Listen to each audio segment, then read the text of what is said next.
Good evening. You're listening live to the Two Extreme Horror Show, broadcasting you from the Pine Hills Palace just west of Orlando, Florida. I'm your host, Rob. My signal's going out to the big dairy wasteland known as Wisconsin. I'm doing all right. Just doing a little sightseeing through the country right now. And we're whereabouts in the middle of that small town and eating at the Hungry Heifer. Well, I mean, as long as they clean up after themselves, you know. That's, Of course, we're talking about tonight's movie, Critters 2, 1988. That's Critters 2, and that's the only criteria for this. And the fact that it's an 80s film is good, but Doctor, I got to start off with this film saying I have a bone to pick, not necessarily with you, but just with the universe, because Critters 2 is different than Critters 1, noticeably. It's got a lot of breaks the whole thing to it. So I don't know where you stand on it. I'm not saying the comment in here is bad, but yeah, it's definitely different than a tonal shift. And actually, my initial impressions are it's a one and done. If you feel like powering through a stupid franchise and have some fun, Critters would be it. Critters, I would say, was the movie that Gremlins should have been nice, violent, and nasty, whereas this one's the comedy kind of one. So I think Critters 2 kind of tapped out and took the easy road. But you know what? Like another 80s film, there is no easy way out when you're doing a sequel. And boy, there's a lot of 80s B-side stuff that we need to talk about. So what are your initial impressions about Critters 2? well, Sinkers too. I thought it was funny. It's like I said, it's not a horror, but it's a dark comedy. Uh, this is the movie that made me when I was younger. I was watching. I probably watched this probably when I was 9 years old, 9 or 10. Hmm. And I admit, dude, after seeing this movie and how the little girl had one rolling under her bed, her foot just hanging back and forth there. This is the movie. It's like they basically telling you, it's like, you know what? Let's keep my foot in bed when I sleep at night. So you're saying the chocolate bunny trap didn't work for you? Well, Oh man. to me, Uh, it's a bunch of scenes that uh, barely exist and have a plot. It's just really dopey. It's a bunch of 80s stuff just kind of put together. So, yeah, I mean, remember, it's the hungry heifer scene. hmm Where they're all chowing down. And then you have the other scene is it's a church. And they're having the Easter egg hunt. And here's the bunny guy dressed in the Easter bunny costume and all like, and they just basically take him down, and then they have to barricade themselves. They barricade themselves inside the church. yeah, this. And I met the Go ahead. sheriff, dude. The sheriff in here, played by Barry Corbin. He plays Sheriff Harv. He's a tough as nails guy, and you see him on. I almost didn't recognize him. I was watching the Ranch on Netflix, and he's in there. He just plays the sweet old man who's plays the veterinarian. He comes by every once in a while, and he's deaf. I thought it was really good. So I rewatched this earlier today and around lunchtime, so it was pretty chill. It's raining down here in Central Florida, so it was kind of a quiet day, and my dogs are with me and we're watching it. And I will say this about the film, because I want to talk about what's good about it. Because frankly, like I say, it's a one and done. It's not too watchable. It's more, like I say, it literally, no pun intended, lacks the bite of Critters 1, where Critters was a bit more, I think, just mean and violent and nasty. Whereas this one, like I say, is a bit more fun. yes, So if you want to watch something that's silly and you don't expect it to be creepy, Critters 2 is the movie. It's definitely not like it. So I know when Critters came out, it was one of those movies that you never really heard people talking about, but people that really watched a lot of movies are like, hey, this is not a bad film. If you don't like the hokey pokey, just lovable 80s cheese fest stuff that was on big screens like E.T., and there's a lot of that stuff. Critters, it was a nice opposite. And so, with the boom and success of family friendly films like that, it was nice that you saw some people say, hey, you know what? Let's do a mean, nasty version of that, and let's do Critters. And then, of course, you get Critters 2, and you go, oh, yeah, I'm going to get more of the same, but then you don't. So, Mick Garris, who's done a lot in the horror and science fiction world as a writer and director, he actually hosts a podcast, which is worth listening to, in my opinion. I've enjoyed it over the years. This is his directorial debut, and he's done some Stephen King stuff he's known for. He's worked on a lot of things, so he knows his stuff. And I think one of the things that is good about this movie is that even though you're watching it, there's nobody that's like pretty and jumps out at the screen at you. There's no Tom Cruises in here. It's a decent cast of people that are in there. So I just think they don't have a lot to really work with because the script is kind of lame. Uh, I came and here I have another confession to make. It's Usher time. I did not know that the two space bounty hunter guys' names were Ugg and Lee until I listened to wait a minute. Oh, it's ugly. Get it?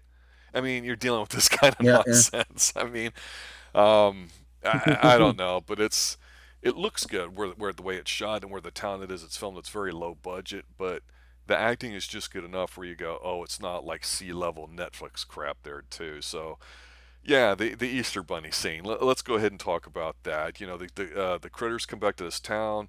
The kid comes back to the town, and he is trying to make goo goo eyes with the girl that's the daughter of the newspaper guy because there's only a few buildings here in town, and they don't really want to talk about what happened a few years before. But of course, there's these eggs left over that some people find and try to sell them, and the really nice old lady gets them at the church and she puts them out for the kids, and the Easter bunny who's there goes out to take a leak, and this is where in the 400 meter I hand the baton to you, sir, and say you continue. It's such a weird scene. uh, well, I like uh well, obviously he gets eaten by the critters because they burrow into the suit. I think actually I can't remember. I think there actually was there one already in it? No, no, there wasn't. No, it's just I just remember took him down and they basically just started like, eating him and the kids. He's like, oh my god, and just screaming. And so I'm thinking it's like, man, this is like for people who ate the Easter bunny at the mall. This is your outlet. Exactly. Uh, but I liked the cast in this. They had what's his name, Scott Grimes playing Brad Brown, playing the Hmm. kid. He's like, oh, he's a troublemaker, and all the sheriff. And I was like, I don't trust him. You had Lyanne Alexander Curtis, who's been in some other movies, Girl from Hell. She's also starred a small role in 16 Candles and stuff. Hmm. She plays, Megan, who basically ends up becoming, I guess, his girlfriend towards the end. Yeah, and Uh, my problem with that is the guy looks like an even smaller version of Michael J. Fox from Back to the Future. Obviously, with the earring and the semi red hair, mullet, and freckles. He basically looks like he's 12. I but mean, I and he could thought there, pass for a boy or a girl, really. What's that? I don't know. He's kind of like a Scott Wolf, kind of from Party of Five, kind of like that. He's a pretty boy. He's the guy. He's the guy. He's like usually see like he's the guy, shy, quiet guy, but he could be the guy you actually could count on towards the end if he wanted to, I because will say people count him out. this. He's supposed to be the underdog. That's his role, and that's why they chose him. Yes. And you know what? He does have So by far the best line in the movie. And that's when he's driving with her and he doesn't recognize her. And she's like, I was young. I had the ponytail and the braces and all that, and pigtails or whatever like that. And he goes, oh. So now it's hitting him that hey, this is the one that he used to throw firecrackers and harass and all that. So of course she's in love with the guy, even though she's about 4 times out of his league. But he's like, oh, cool. So what do you do now? And she's like, oh, I'm a reporter. And he says, oh, that's cool. So you're like Jimmy Olsen with boobs. It's such an obscure, weird line that comes out of nowhere. It's so stupid. know. But the way he um, delivers it, I'm like, okay, I but I, could see I us making an awkward statement like that. but I like that I liked him as basically being the underdog, because nobody else was going to do anything. He's actually give a damn. So I mean, it kind of appeals to like chicks and guys who are like actually give a damn Oh, action oriented, about yeah. things, certain things. Yeah, yeah, he's kind of like an activist. She's a reporter, so she's like, hey, this guy is actually going to do something. I get a story here. So, but I thought as for her being a lead girl, I thought she was actually pretty cute for being a lead girl. Remember that. No, Well, this is the '80s, though. You had plain Janes, and then sometimes the plain Janes were better than the ones that were actually supposed to be cuter. But no, true, true. I felt I could trust more plain Janes than I could trust the ones that were like the beach blonde bimbles.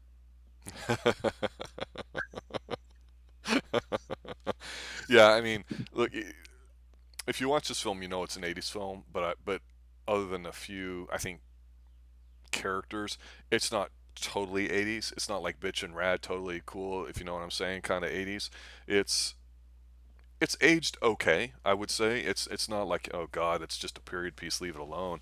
Um, but that being said, yeah, it does feel like the 80s when you're watching a little bit. And it's not completely a stupid film, like, they're trying to do something really, really smart, and you go, oh my God, and you get really pissed and upset at what's going on with it. But, for me, the fact that when these critters come back and when they show themselves, a little later in the film, again, where I'm a little disappointed is I would have liked them to have been a bit more violent. That's just my preference for these kinds of things, my taste. But here, they're kind of creative, and I think that when you change the tone from horror to comedy like you did in this film, you have to do things different. So I will say this. When you have all these creatures and it's obvious that people are just standing outside the camera throwing them like at the Jeep when they're running away from the house and the barn and everywhere, it's just so bad, and you hear their sounds and Oh, everything. There is a cool scene that reminds me of in Z Nation. I think it was in the first season where they're at the Wisconsin dairy farm and they're on the cheese wheel. They're just rolling down, killing everybody. Here, they set a trap, luring them into the barn, and then they go to blow up the barn. And I guess it's like that hive mind mentality. All the critters kind of, even after the town celebrates, they're like, yeah, yeah, we got them. It's a neat little scene. They all just come running out of there like this giant cue ball, and they're running and making these sounds, and then they're having to chase it, and it's like, oh dear Lord. So if they lightened up on the blood just a little bit, this could almost be a child's film, other than maybe a kid being, spare the graphicness and of the I Easter gotta Bunny say being though, slaughtered. I prefer this movie over watching Gremlins or Gremlins 2. Do you? Uh, I thought this was more enjoyable. Um, Gremlins, I didn't really get into that. I thought the whole thing of the plot was stupid as far as it is like, yo, well, you can't feed them after midnight. Okay, you also can't get them wet. I'm like, just shoot them with a shotgun. It's like problem solved. It's like, Because the sheriff in here had been like, "Oh, why don't you get yourself some of that there gasoline and light them all up?" Tom Hodges in there too from Revenge of the Nerds too. Yeah, yeah. And also, I want to point out too another good thing about the film. We're talking about the creators themselves and some of the actors. I think it's the Chiodo brothers, is how you say it. They're the ones that if I recall correctly, went on to do Killer Clowns, and I think they are the ones responsible for a lot of the practical effects in here of the critters themselves, and how they would see them, the body, coming out that got eaten earlier. Of course, the transformation scene, where there's a Playboy on the side of the road that some guys, had thrown out or whatever, and then some other people find it. So one of the aliens who shapeshifts sees it and turns into the Playboy model, and I believe that's actually the Playboy model, the blonde one here. So she, him, it, the alien, I will say, has some screen time in here in the third act as the space bounty hunters are trying to come up with the critters. I mean, this is kind of silly, but you know what? If I could be serious for a minute, Doctor, as we're kind of getting towards the end of this, when I saw this, I went, if they relaunched this on Netflix and just did an hour each episode and did like 8 hours and really kind of fleshed this out a little bit, I think I would give it a watch. I don't know why. Because I agree with you. I wasn't the biggest fan of Gremlins, and I think a part of that is the whole forced, nicey, goody goody stuff. And I'm going to be honest with you. Mhm, When I think of Gremlins, I think of Fast Times at Ridgemont High and the pool scene. I don't think of her being as a goody goody and nice in here. And it was just too nice mhm. and too likable and too fluffy for me. So yeah, I will agree with you on that. So yeah, I Critters. I mean, mean, this it's this yeah, kind definitely of a B film. like I've never, well, definitely like I said, I've never seen the Gremlins, join together, create a giant ball, and run over animal, livestock, and people.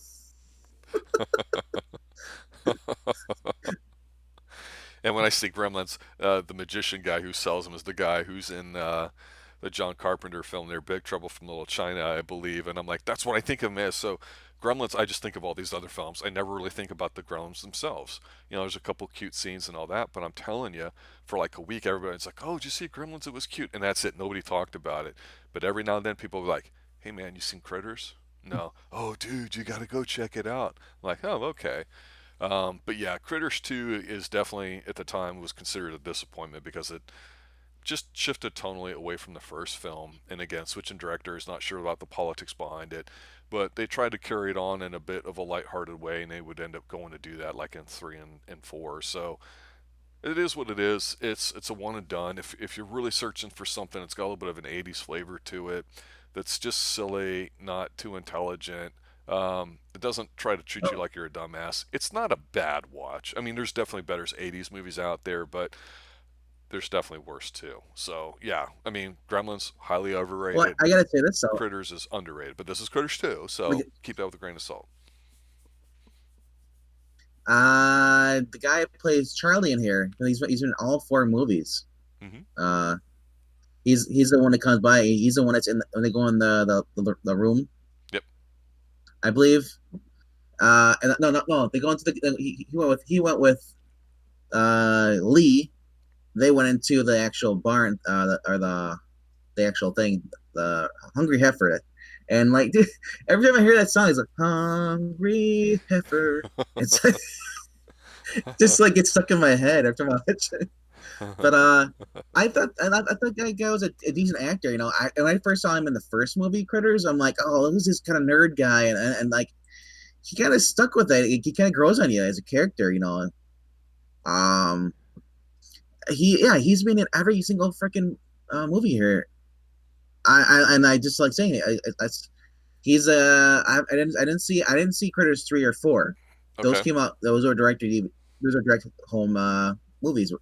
One came out in 91 and 92. So I'm not sure if he went into the newer one 2019, but I don't know. I might check out the 3 and 4 because I've only ever watched 1 and 2. One was actually the scarier one. Two was Yes. kind of like Gremlins 2, kind of like they went for comedy as like okay, but it still worked though, unlike Gremlins 2. That's true. I mean, you could Sorry. argue about how sequels are never better than the originals, and if you reimage them, that's one thing. That's kind of how I choose to look at this: is that they just tried going in a different way. And for Gremlins 2, Yeah, I mean, nobody will tell you about it because nobody really cares about it, honestly. But there was a little bit of love for the Critters franchise, just like there were for, say, Phantasm and some other obscure type ones, which ultimately we'll be covering in some form here. Unfortunately, again, this is not a horror film. Don't expect scares from this. But there's something, even though this is almost a bad film, there's a sliver of entertainment value in it, I guess, especially if you are attracted to '80s stuff. It's genuine, I suppose, and I think that's the attractiveness to it. It's not like manufactured '80s stuff, like if you want to watch Silver Spoons or some other nonsense that was actually out during the time with laugh tracks. I mean, this it's there. I mean, I'd say I'd see Critters 1 first, then this one. You can see what the difference is, but it is what it is. And again, we're not reviewing it because we love it. We're reviewing it because it's an Easter film, and it was just one of the ones we talked about doing, and it was kind of silly. Unlike, say, Bunny Man, which is extremely violent, which we may be covering soon, but we'll see what happens on Easter weekend. So it's just a little light preview for everybody. Doctor, I'm going to turn it over to you for any final thoughts or observations before we close out. well, obviously, if you're gonna have a Hungry Heifer place, make sure it's critter proof. Obviously, I don't know. I'm not sure what kind of traps you set in there. Maybe some box traps. I don't know, maybe Beef. It's what's for beef. dinner. I mean, maybe. I mean, can you imagine if they made this today? Oh, look, it's the no meat. I think they would just go crazy. I don't know if they might eat it because remember they were eating the lettuce too. Remember, one was eating the lettuce and tomatoes. You know, Doctor, you bring up an interesting point of why don't they make a horror movie that's like an '80s movie, like a Critters, but they use it as a reference on society on how stupid things are. Like, they're meat eaters, so they go into the Hungry Heifer, then you find out it's all the plant-based stuff. That would be fantastic. Or, they'd go to chew up, the soy boy lead hero guy that we all want to see die, but they spit him back out because he's got no meat on his bones. The blood didn't I taste would good enough. I would have loved that. That would be hysterical, wouldn't it? Well, because I would it would have been hilarious if they would have came back and Charlie's like, "What the hell is this? This isn't meat. Oh, it's plant based. What the hell? They've been gone for Earth that long." Look, That would they're have been they're funny. ripping off Gremlins, no They, doubt about it. But I will tell you, the practical effects in here are pretty darn good. I mean, and it's not a green screen kablammy type movie. It's just low budget, fairly decently shot. Not bad. Not bad. It's no silver bullet if you want, 80s type movie that people don't talk about, but it's still pretty good. Yeah, so we're going to be talking something special coming up here at 8 o'clock Eastern time for those listening, those getting ready to. We're going to be talking about music in movies a little bit. And we're going to have some constraints on that, like no musicals and probably no instrumentals. So we'll see how that goes, but that'll be interesting. Doctor, I'd like to thank you for showing up as usual and all that. I'd like to thank everybody for listening and sharing. We've popped 500 subs lately on our way to 1,000. Appreciate the listen. If you've got any comments at all, feel free to leave them down below. If you've got any requests, do the same thing as well. I'm your Rob, host, signing out saying stay extreme.